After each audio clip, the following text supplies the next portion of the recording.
संस्कृत के ही संबंध में सुना रहा हूँ।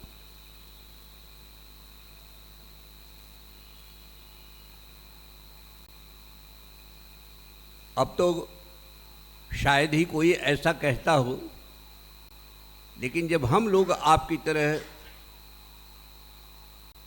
बीए में पढ़ रहे थे सन 60-61 में, तो उस समय प्रायः ये चर्चाएं होती थी कि अंग्रेज लोग कहते हैं कि संस्कृत जो है मरी हुई भाषा है।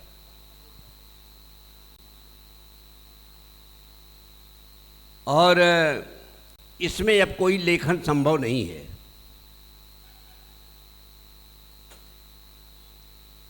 और भी कुछ लोग जो संस्कृत का विरोध करते थे, किन्हीं कारणों से संस्कृत उनको पसंद नहीं थी, तो वो इस तरह की निराधार बातें कहते थे। लेकिन आज वह सारा परिदृश्य बदल गया है और संस्कृत का विद्यार्थी होने के नाते आपको ये जानना चाहिए कि इस समय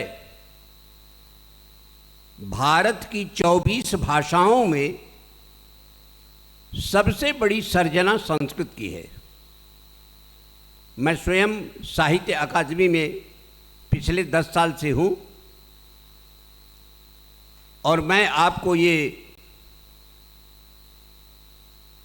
सब प्रमाण बता रहा हूँ कि स्वतंत्रता प्राप्ति के बाद अब तक जो है करीब 120 से ज़्यादा महाकाव्य संस्कृत में लिखे जा चुके हैं। 120 महाकाव्य,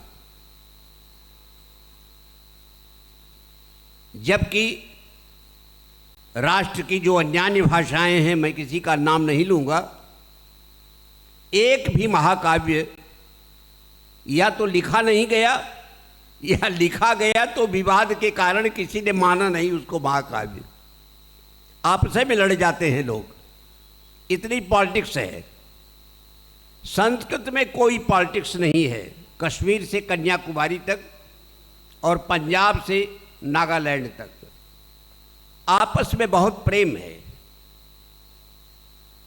हम लोग 10-12 मित्र थे। अब तो मेरा दुर्भाग्य है कि मैं अकेला बचा हूं उस पीढ़ी का। मेरे सभी भाई बंधु बड़ी जल्दी जल्दी सब चले गए, लेकिन हम 8-10 लोगों में इतना ज़्यादा आपसी प्रेम था कि एक दूसरे के लिए तड़पते रहते थे।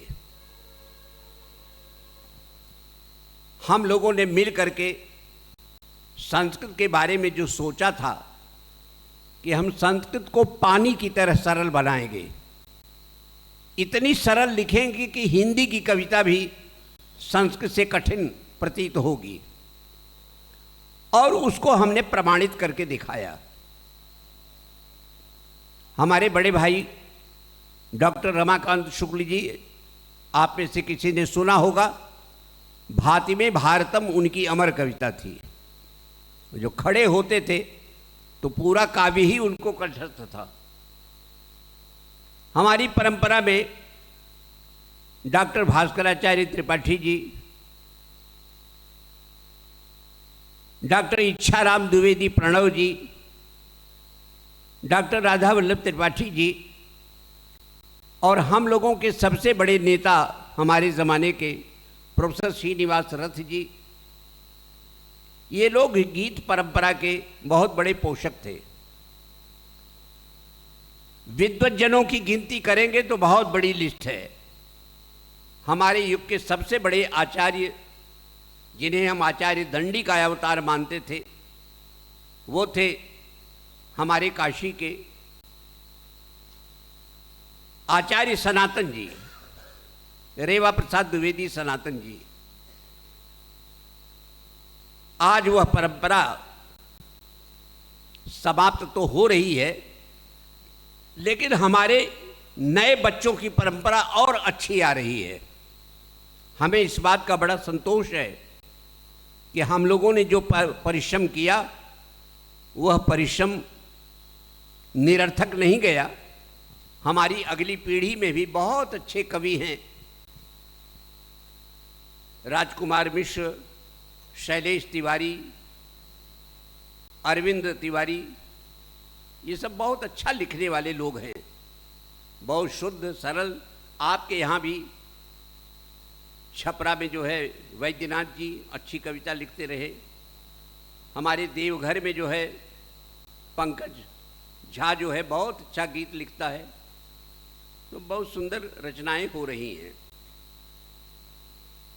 मैं वानगी के तौर पे सुना रहा हूँ कि हमने कितना सरल संस्कृत को बनाया। तो जो लोग ये कहते थे कि संस्कृत मरी भाषा है, हमने उनको उत्तर दिया पहले कि संस्कृत न कभी मरी थी, न मर रही है और न मरेगी भविष्य में। और जो विरोधी लोग रावण और मेघनाद की तरह गला फाड़ फाड़ के विरोध कर रहे हैं इस तरह का, उनकी भी जन्म कुंडली संस्कृत ही लिखेगी। संस्कृत के विरोध करने वाले को किसी को हमने सुख ही नहीं देखा। संस्कृत हमारी दृष्टि में मित्रों सामान्य कोई भाषा नहीं है, बल्कि वो देवनदी गंगा की तरह उतरी है। जैसे गंगा भगीरथ के तप से आई थी उनके 60,000 पुरखों को तारने के लिए, उसी तरह से संस्कृत देवताओं की भाषा है। देवलोक छोड़ करके मृत्युलोक आई है। उन लोगों को तारने के लिए, उन लोगों को स्वर्ग भेजने के लिए जो पशुता का जीवन जी रहे हैं। आइए ये कविता सुनते हैं।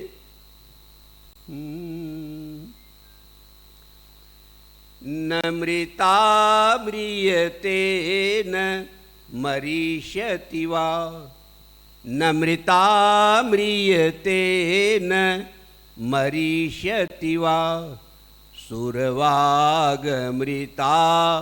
सुखदा वरदा, सुरवागमृता सुखदा वरदा, द्विषतां नियतिं रचयिष्यति वा, न मृता म्रियते न मरीष्यति वा, न मृता म्रियते न मरीष्यति वा, सुरवागमृता सुखदा वरदा, द्विषतां नियतिं रचयिष्यति वा, न मृता म्रियते न मरीष्यति वा। निगमागम गीति मयि रुचिरा। कैसी है संस्कृत? निगमागम गीति मयि रुचिरा, रघुनाथ कथा मधुरा। निगमागम गीति मयि रुचिरा, रघुनाथ कथा महिता मधुरा।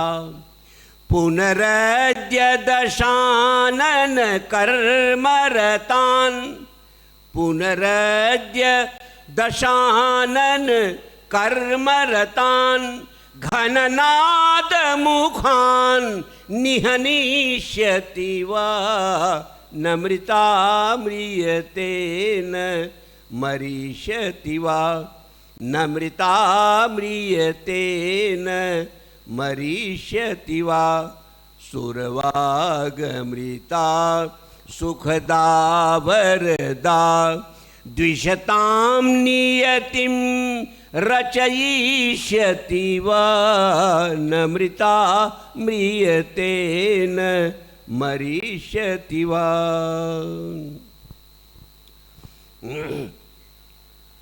न मृता म्रियते न मरीष्यति वा, नरपाल भगीरथ संकलिता नरपाल भगीरथ संकलिता सुरसिंधुरियं गगनाद् गलिता सुरसिंधुरियं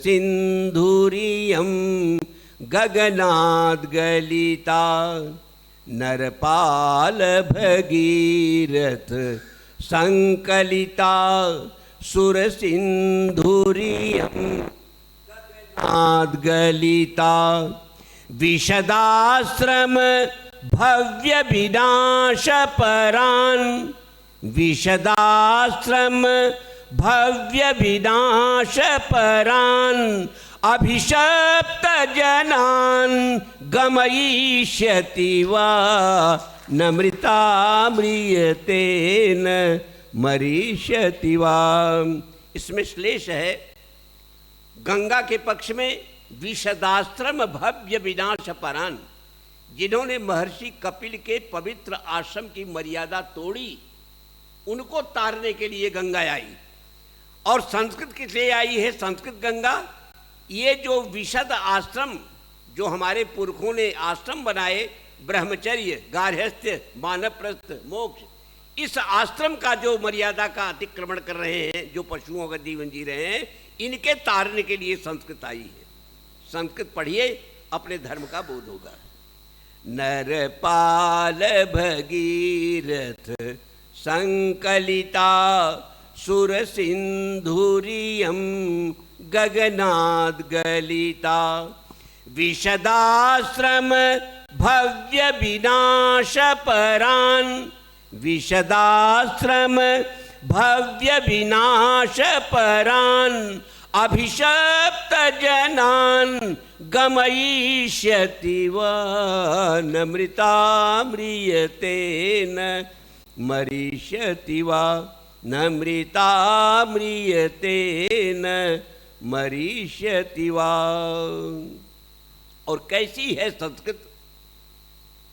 इयमार्ष तपोनिधि संचयिनी इयमार्ष तपोनिधि संचयिनी विपदां शमनी वसुधोज्जयिनी इयमार्ष तपोनिधि संचयिनी विपदां शमनी वसुधोज्जयिनी इयमंचित संस्कृति कीर्ति कथा इयमंचित संस्कृति कीर्ति कथा पुनरद्य भुवं मदयिष्यति वा नमृताम्रियते न मरीष्यति वा नमृताम्रियते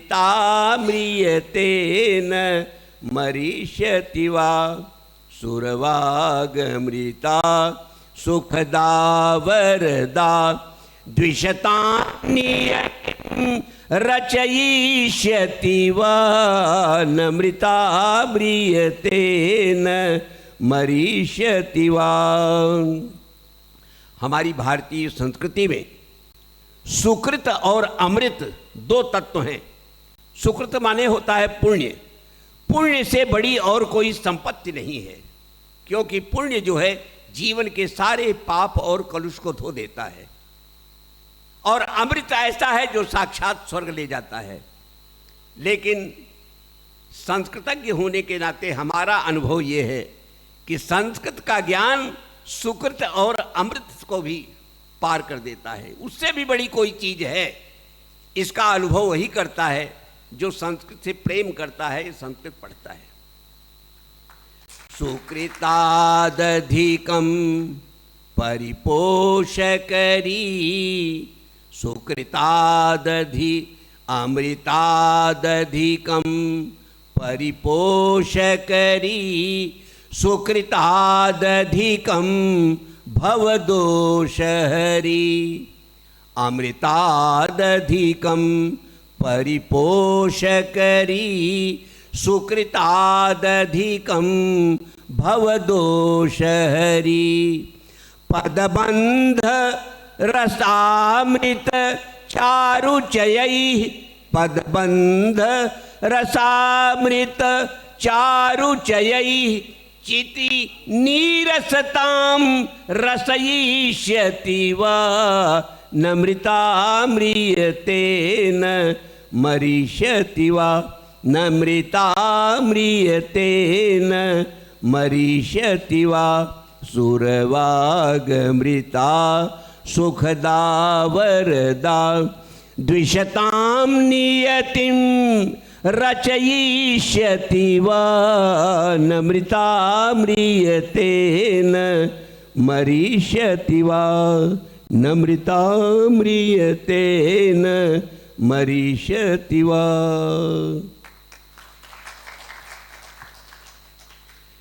भगवती पार्वती विवाह के अनंतर पहली बार ससुराल आ रही है।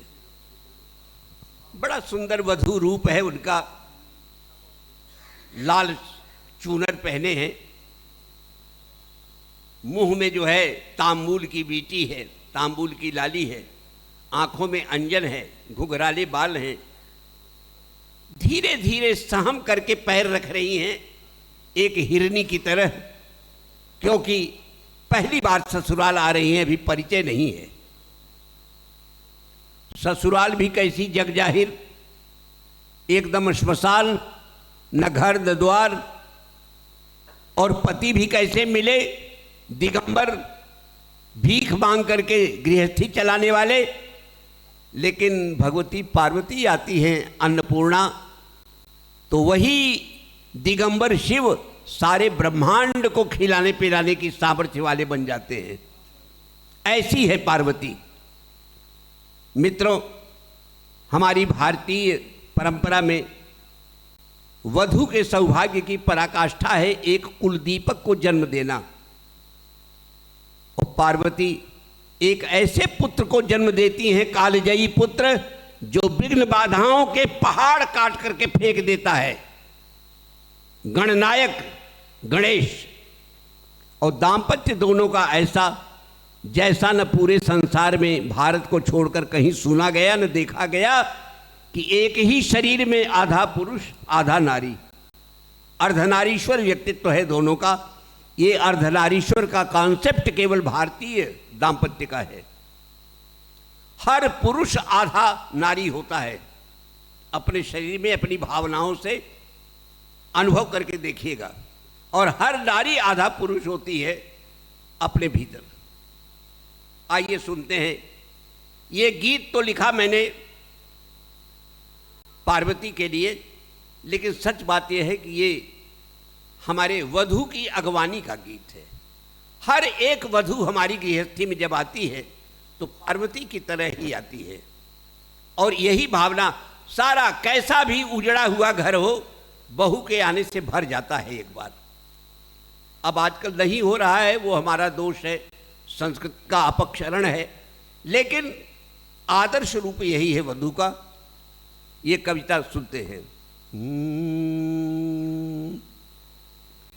रुचिरपदा विलसति गौरी शिव सदने, रुचिरपदा विलसति गौरी शिव सदने, मुदित हृदय विलसति गौरी शिव सदने, शिरसि निधाय दुकूलावरणं, शिरसि निधाय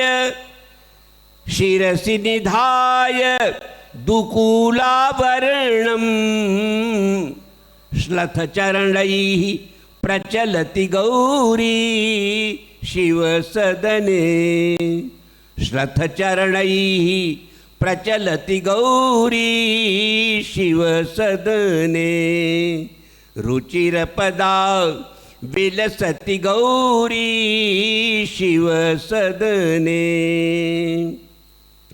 सजल जलद सम कुंचित केशे, सजल जलद सम कुंचित केशे, सजल जलद सम कुंचित केशे, सिंदूराणि वहति गौरी शिव सदने, सिंदूराणि वहति गौरी शिव सदने, रुचिरपदा विलसति गौरी शिव सदने। तांबूलम तांबूलम कल कज्जल लेखाम, तांबूलम कल कज्जल लेखाम, मुख नयनेषु हरति गौरी शिव सदने, मुख नयनेषु हरति गौरी शिव सदने, रुचिरपदा विलसति गौरी शिव सदने, रुचिरपदा विलसति गौरी शिव सदने।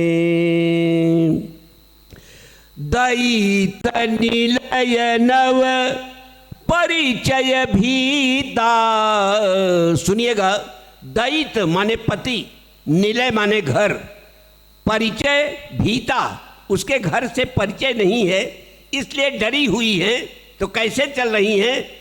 दयित निलय नव परिचय भीता, दयित निलय नव परिचय भीता, चकित मृगीव सरति गौरी शिव सदने, चकित मृगीव सरति गौरी शिव सदने, रुचिरपदा विलसति गौरी शिव सदने। आ गई ससुराल तो प्रेत पिशाच परीत पुरारिम, प्रेत किनारे किनारे वो बैठे हैं और बीच में भगवान शिव हैं, उनके पतिदेव। प्रेत पिशाच परीत पुरारिम, प्रेत पिशाच परीत पुरारिम, ईश्वर पदम नयति गौरी शिव सदने, ईश्वर पदम नयति गौरी शिव सदने, रुचिरपदा विलसति गौरी शिव सदने। अभ्युदयेषु अभ्युदयेषु दुरित शमनार्थम, अभ्युदयेषु अभ्युदयेषु दुरित शमनार्थम, विघ्नहरम जनयति गौरी शिव सदने, विघ्नहरम जनयति गौरी शिव सदने, रुचिरपदा विलसति गौरी शिव सदने। दाम्पत्यम महितम ख्यापयितुम, दाम्पत्यम भारतीय दाम्पत्य, दाम्पत्यम महितम ख्यापयितुम, दाम्पत्यम महितम ख्यापयितुम, देहार्धम विभजति गौरी शिव सदने, देहार्धम विभजति गौरी शिव सदने, रुचिरपदा विलसति गौरी शिव सदने।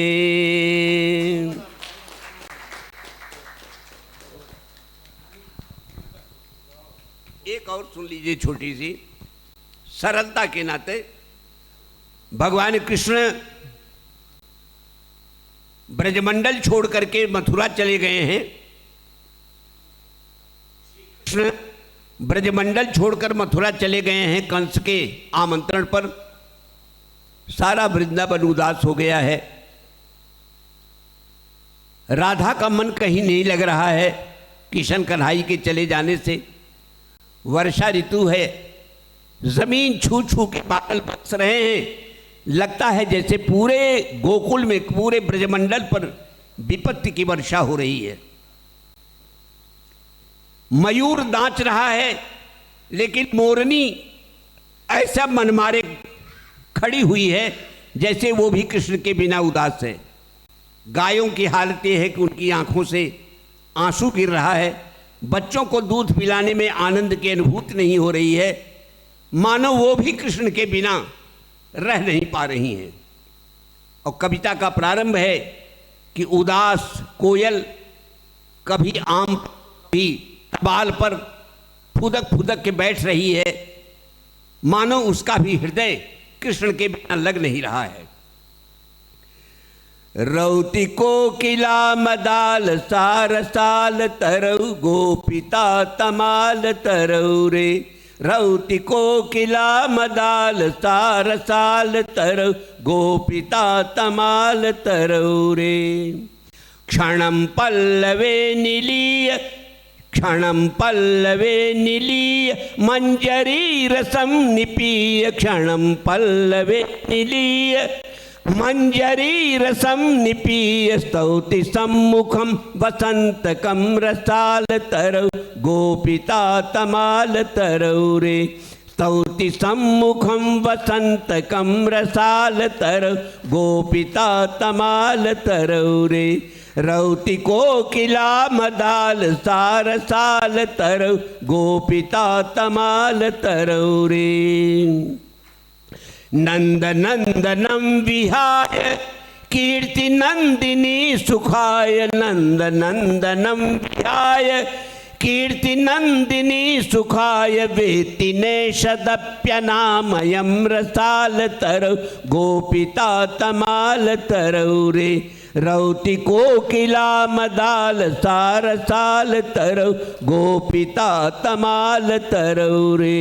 रौति कोकिला मदाल सार साल तरौ गोपिता तमाल तरौ रे। मंद मंद गर्जनेन भूरि भूरि वर्षणेन। मंद मंद गर्जनेन भूरि भूरि वर्षणेन।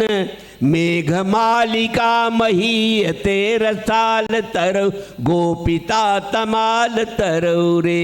मेघमालिका महीयते रसाल तरौ गोपिता तमाल तरौ रे। रौति कोकिला मदाल सार साल तरौ गोपिता तमाल तरौ रे। मृगी शाद्वलम चिनोति। मृगी शाद्वलम हरि घास। मृगी शाद्वलम चिनोति शिखी नर्तनम करोति। मृगी शाद्वलम चिनोति शिखी नर्तनम करोति। केकिनी च दुर्मनायते रसाल तरौ गोपिता तमाल तरौ रे। केकिनी च दुर्मनायते रसाल तरौ गोपिता तमाल तरौ रे। रौति कोकिला मदाल सार साल तरौ गोपिता तमाल तरौ रे। अश्रुपात माचरन्ति अश्रुपात माचरन्ति वत्सकान लालयन्ति। अश्रुपात माचरन्ति वत्सकान लालयन्ति। अंतरेण हरिम धेनवो रसाल तरौ गोपितास्तमाल तरौ रे। रौति कोकिला मदाल सार साल तरौ गोपिता तमाल तरौ रे।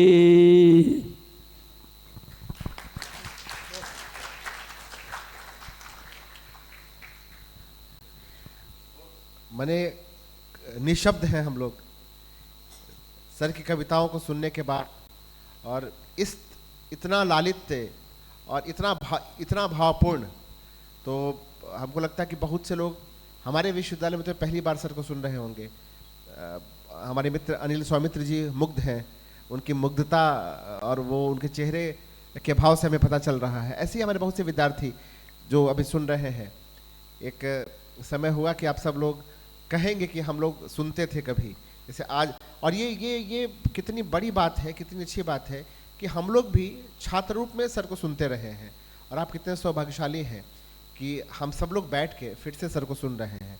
तो ईश्वर से हम यही प्रार्थना करते हैं कि सर शतायु तो हो ही हो, और भी सर बहुत दिनों तक स्वस्थ रहें, और ऐसे ही हम लोग को कविता सुनाते रहे, हमारा ज्ञानवर्धन करते रहे, हमारा उत्साहवर्धन करते रहे, हम लोग को आशीर्वाद देने के लिए सर हमेशा हमारे बीच आते रहे।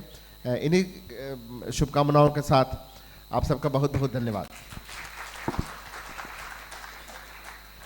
अंत में ये कहना चाहूँगा, मैं all India oriental conference Chennai को स्मरण करता हूँ।